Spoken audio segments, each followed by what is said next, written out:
la noche, Tailandia da miedo, de nuestro hermano Pique Díaz. Vamos a años, ver. Filmora ha estado al lado de los creadores de todo el mundo.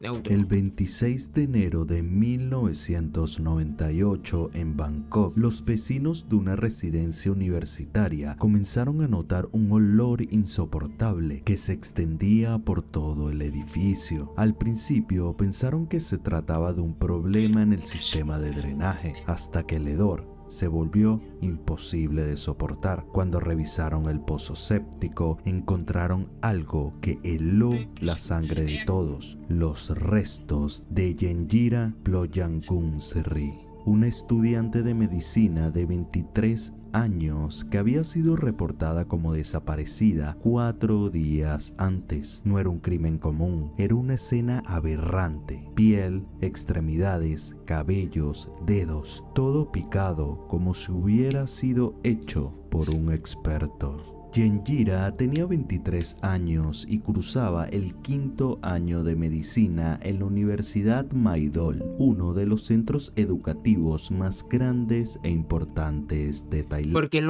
los países así siempre están estos casos de gente como loca, perturbada, así, yo no sé. Siempre son en estos países donde se ven estas vainas, ¿ah?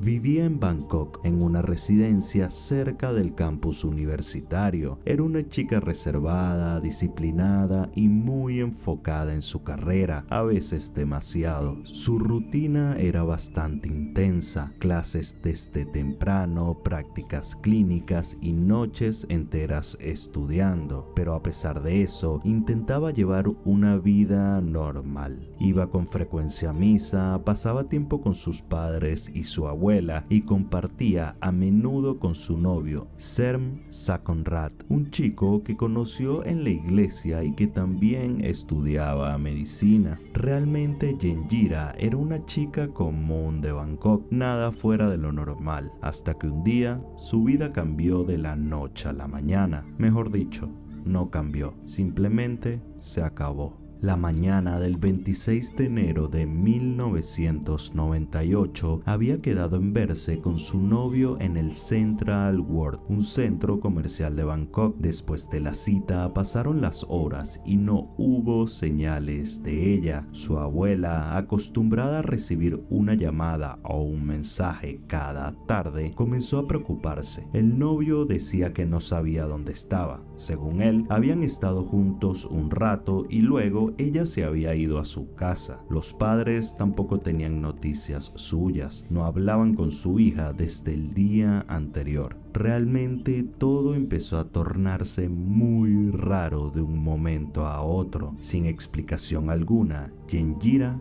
había desaparecido. A veces solía quedarse en la ciudad cuando tenía clases o prácticas en el hospital, así que su familia pensó que quizás había pasado la noche en casa de alguna amiga. Era algo extraño porque siempre avisaba, pero aún así decidieron esperar antes de preocuparse. Una espera que definitivamente le pudo haber costado la vida a Yenjira. A la mañana siguiente, la familia volvió a intentar contactarla, pero el resultado fue el mismo. Durante los siguientes días, la familia hizo todo lo que pudo por su cuenta. Llamaron a los hospitales, revisaron los lugares donde ella solía estudiar, hablaron con sus compañeros de clases, con conocidos cercanos, y nadie la había visto desde el 26 de enero. La habitación donde vivía seguía igual, con sus libros abiertos sobre el escritorio y la ropa perfectamente doblada en el armario. No faltaba nada,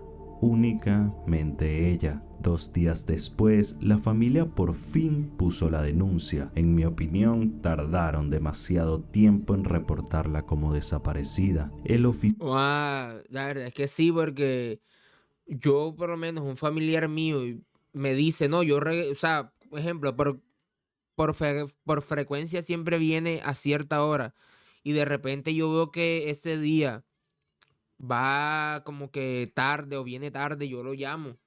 Ey, ajá, ¿qué pasa y tal? Si yo veo que no me contesta y ya pasó más de 1 hora, más de 2 horas, yo enseguida voy poniéndome las pilas, sabiendo en el lugar donde vivo y la gente loca con la que uno se puede encontrar por ahí. Marica, yo voy enseguida poniéndome escamoso. O sea, yo no espero dizque un día o 2 días. El mismo día me pongo trucha. El oficial que los atendió anotó cada detalle, la hora en que salió de casa, el centro comercial donde había estado, la ropa que llevaba y hasta los exámenes que tenía que presentar esa semana en la universidad. El caso empezó a circular entre las comisarías de la ciudad. Se imprimieron hojas con su rostro y datos personales que fueron distribuidas en hospitales, estaciones y zonas cercanas a la universidad. Lamentablemente nadie daba noticias de ella. La investigación no estaba dando frutos y ya habían pasado 4 días desde su desaparición. Pero de repente y de la nada, los vecinos de un edificio cercano a la Universidad de Yenjira comenzaron a quejarse por un olor extraño que provenía del sistema de drenaje. Un olor fuerte, denso, imposible de ignorar. No lo sabían aún, pero ese detalle, ese olor tan particular, marcaría el desenlace de una de las O sea, investigaciones. como el caso de la vieja esta. La vieja esta que aparece en el ascensor así como paniqueada. Más perturbadoras que Tailandia ha vivido. Los vecinos del edificio ya no podían soportar el hedor. Uno de ellos decidió avisar al administrador, quien llamó a un fontanero para revisar el sistema de drenaje. Cuando levantaron la tapa del pozo séptico, el aire caliente que salió de allí los hizo retroceder de inmediato. Era un olor que ningún ser humano podía confundir. Algo estaba pudriéndose ahí abajo. El fontanero apenas alcanzó a mirar antes de salir corriendo a vomitar. Lo poco que alcanzó a ver bastó para entender que algo muy turbio había ocurrido. Obviamente llamaron a la policía y cuando los agentes llegaron al lugar, acordonaron la zona y comenzaron a revisar con linternas el interior del pozo. Lo que encontraron allí, flotando entre los desechos, dejó a todos en silencio. No Culeaco. podían identificar con claridad qué era, pero estaba claro que aquello no era un simple desperdicio, eran los restos de un cuerpo. Con la ayuda del equipo forense No, qué asco, qué feo. Esa vaina debe ser horrible que tú te estés bañando y no sé, sientas así como que el saborcito asalado del agua y te enteres después que es que había un muerto ahí. No va. comenzaron a vaciar el pozo poco a poco. Salieron fragmentos de tela, cabello, piel y extremidades, los restos de un cuerpo humano desmembrado en avanzado estado de descomposición. Mientras los especialistas recogían cada resto con extremo cuidado, los oficiales comenzaron a interrogar a los residentes del edificio. Querían saber quién vivía allí, quién había estado usando el pozo o si alguien había notado algo extraño en los últimos días. Todos coincidían en lo mismo. El olor empezó justo después del 26 de enero. Esa coincidencia temporal bastó para que los investigadores conectaran los puntos. La mujer desaparecida desde esa fecha, la estudiante de medicina que toda la ciudad buscaba, podría estar desmembrada en ese pozo séptico. Los restos fueron trasladados al Instituto Forense de Bangkok para confirmar de quién se trataban. Obviamente eran de Yenjira, mientras la policía intentaba entender cómo esos restos habían terminado en el desagüe del edificio. Revisaron la lista de residentes, pero al llegar al 6º piso, el ambiente cambió por completo. El nombre del inquilino coincidía con alguien a quien ya habían interrogado días atrás, el novio de Yenjira. Sí, el novio de la víctima vivía en el mismo edificio donde se habían encontrado los restos, pero realmente él tenía algo que ver con lo que ocurrió. Los agentes subieron al apartamento con una orden de allanamiento urgente, forzaron la cerradura y entraron. El olor a desinfectante era tan intenso que casi resultaba sofocante. Revisaron toda la casa y no encontraron nada. Lo único raro es que las paredes del baño estaban extremadamente limpias y había mucho rastro de ADN de Genjira, pero hay Está cabrón, esa debe ser culia ni huevuda, man. que recordar que era la casa de su novio. Es normal que Genjira pasara días enteros allí, hasta que de repente, mientras investigaban el baño, al iluminar las juntas de los azulejos, el equipo forense detectó pequeñas manchas oscuras que parecían de sangre. En ese instante, el caso dejó de ser una búsqueda. Ahora sabían exactamente quién había estado con ella, dónde había ocurrido todo. Y lo más perturbador, que el cuerpo de la joven había permanecido todo ese tiempo bajo el mismo lugar donde el principal sospechoso seguía viviendo como si nada. Ule Pero, loco. ¿por qué alguien le haría eso a su pareja? Y de esa forma tan aberrante. No era un crimen normal, había algo muy turbio detrás. Cuando lo capturaron, se veía desesperado, asustado y bastante convencido de que él no lo había hecho, hasta que un momento, No lo mire gracias mucho, a la usted sabe que presión no de puede la comer eso. policía y las horas encerrado en la estación, Serm terminó confesando. Él había acabado con la vida de Genjira de la peor forma posible, pero ¿por qué lo hizo? ¿Cómo alguien que supuestamente ama tanto a su novia sería capaz de acabar con su vida de esa forma tan aberrante? Yo no me entiendo eso, como alguien, o sea, puede ser pareja de alguien y después matarla así como que, o sea, qué tan retorcido tienes que ser tú para andar con alguien o con una persona que, marica, no te cae bien o algo. Ellos se habían conocido en la iglesia cristiana de Bangkok. Los dos eran muy devotos. Él Imagínate.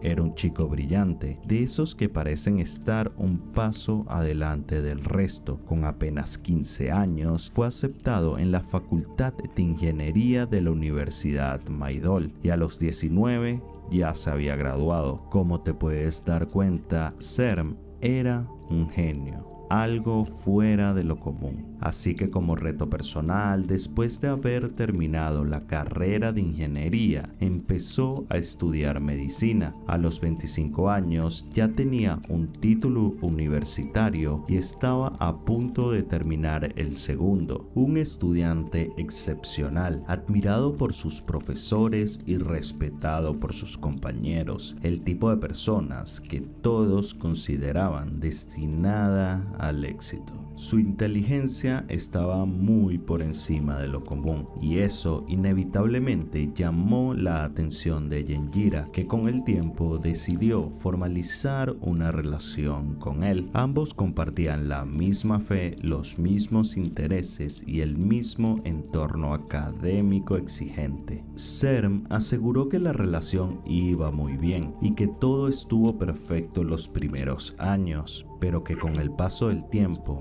empezó a cambiar. Lo que al principio había sido admiración y cariño se transformó en rutina e indiferencia por parte de ella. Él se volvió posesivo, desconfiado y cada vez más celoso. Empezó a obsesionarse con todo lo que hacía ella, con quién hablaba, cuánto tardaba en responder un mensaje o por qué la veía constantemente sonriendo al teléfono. En su mente, cada silencio era una señal y cada ausencia una sospecha. Genjira empezó a distanciarse. Ya Es que es culé viaje, hermano. O sea, yo por eso prefiero hablar claro, decirle a la persona, mira, ya las cosas no están bien, ya las cosas no van encaminándose como que de la mejor manera. Yo creo que lo mejor, tanto para ti como para mí, es que nos demos un tiempo, que terminemos, porque no me estoy sintiendo cómodo. Y si la otra persona veo que, o sea, no es capaz de superarme o lo que sea, lo bloqueo y si eso pasa a mayores, lo denuncio. O sea, yo creo que El error que cometen muchas personas es que les gusta ver a la persona así como que ahí intenciando, intenciando, intenciando. Y yo por lo menos soy de los que a la primera que quede todo claro, porque a mí no me gusta tener gente como que detrás mío así jodiendo, jodiendo, jodiendo. No quería discutir, ya no quería explicarse, pero para Serm ese cambio fue la confirmación de todo lo que imaginaba. Se convenció de que ella lo estaba engañando. Decía que había notado cosas raras, llamadas a horas extrañas, nombres desconocidos en sus apuntes y una actitud diferente cuando él la buscaba a la universidad. Y esa idea se le metió tan profundo que lo consumió hasta que un día decidió comprobarlo. My work is easy because I use No. ClickUp. Here's how I keep track of all my tasks. I start by brain dumping everything I need to.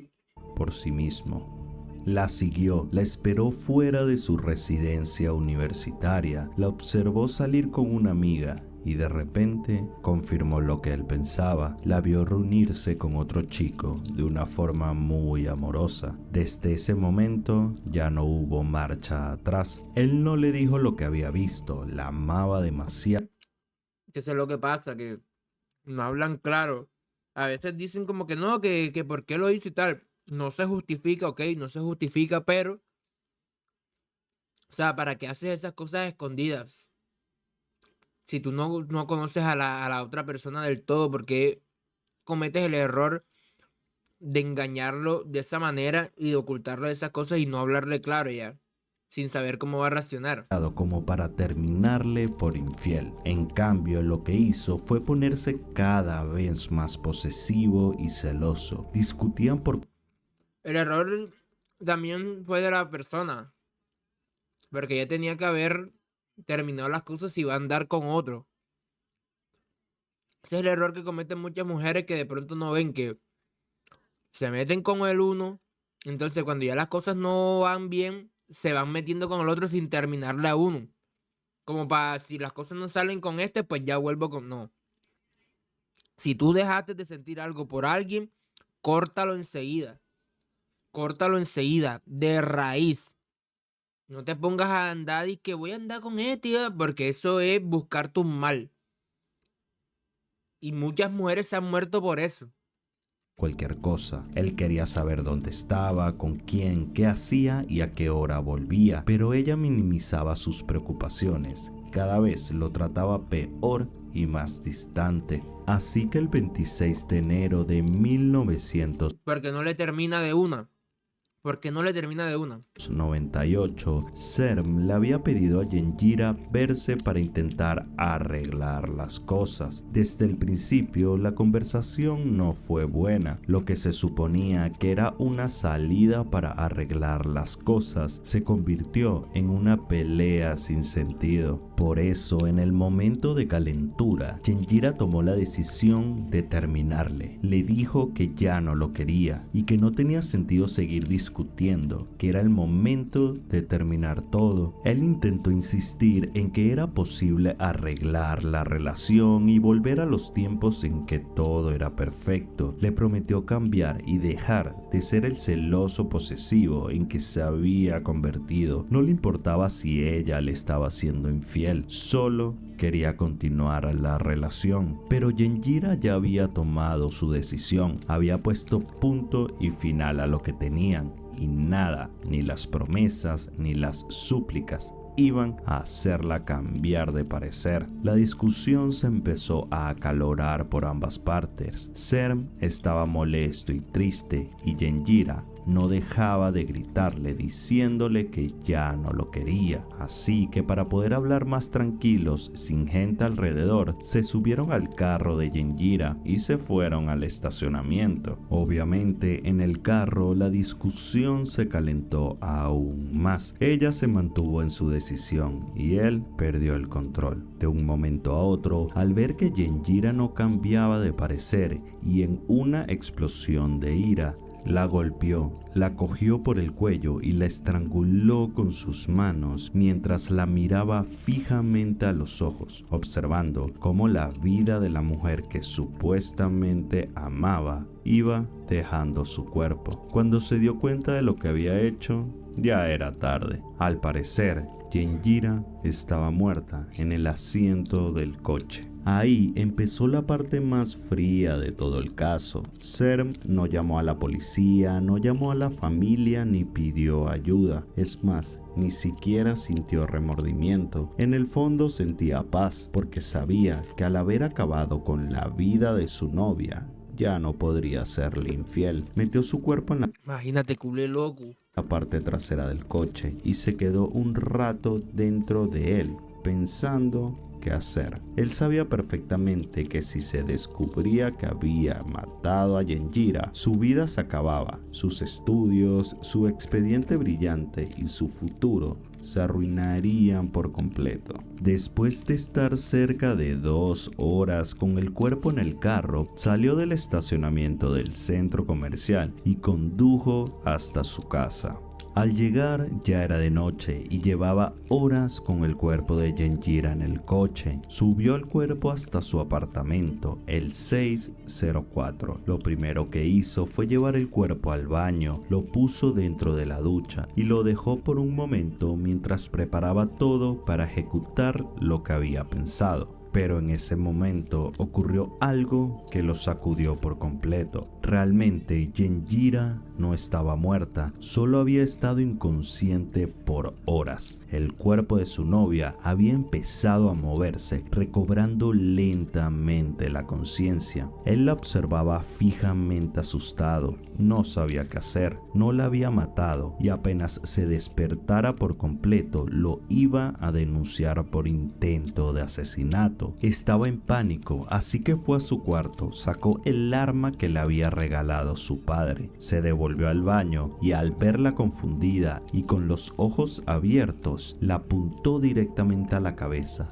y sin pensarlo un segundo, le disparó. Era la segunda Culé loco. vez que intentaba Marica, ¿cómo puede llegar a la mente humana tanto, marica? acabar con la vida de la mujer que supuestamente amaba, solo que esta vez sí fue definitivo. Había logrado su cometido, pero ahora tenía un trabajo: deshacerse del cuerpo. Serm tomó un cuchillo de cocina, lo afiló y empezó a cortar el cuerpo en pequeños pedazos. No lo hizo de golpe ni a lo bruto, lo hizo por partes, con precisión quirúrgica, teniendo en cuenta sus conocimientos médicos. Sabía cómo y dónde cortar para facilitar el desmembramiento. Separó piel, órganos y huesos durante horas. Para él no fue trabajo difícil, lo estaba disfrutando. Por fin podía aplicar todo el conocimiento que había adquirido en la carrera. Redujo los restos a fragmentos pequeños y comenzó a tirarlos uno por el inodoro. Descargaba agua, esperaba y cortaba otra parte. Las partes blandas, músculos, vísceras y la grasa corporal fueron las primeras en desaparecer por las tuberías, pero no podía deshacerse de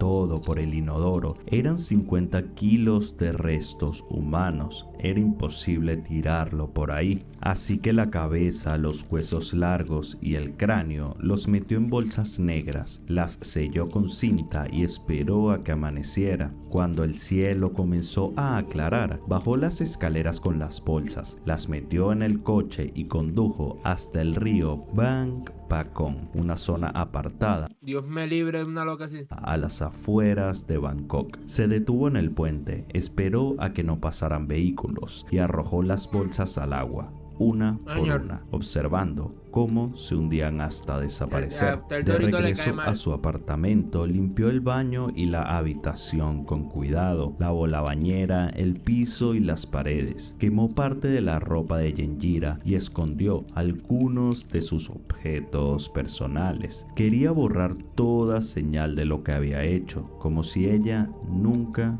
hubiera estado ahí. Cuando terminó, ya no quedaba un cuerpo entero. Lo que había sido una joven de 23 años quedó dividido en lo que se fue por el inodoro, lo que desapareció en el río y lo que él quemó y escondió. Después de la confesión, el caso llegó a juicio con cargos de asesinato premeditado y destrucción de cadáver. Las pruebas eran tan claras que su abogado no pudo hacer mucho por él. Al principio, el tribunal le dio la pena de muerte, pero como confesó lo que hizo, esa pena se cambió por cadena perpetua. Y aquí pensarás, bueno, este tipo asesinó a su novia, la descuartizó y la tiró por el inodoro. Seguro pasará toda su vida en la cárcel luego de que lo condenaran a cadena perpetua. Pero lo peor de todo es que no fue así. Serb estuvo en prisión hasta el año 2012, que fue liberado por buena conducta. Y sí, aunque no lo creas, solo estuvo 13 años preso por haber asesinado y descuartizado a su novia. La apelación a buena conducta O sea que lleva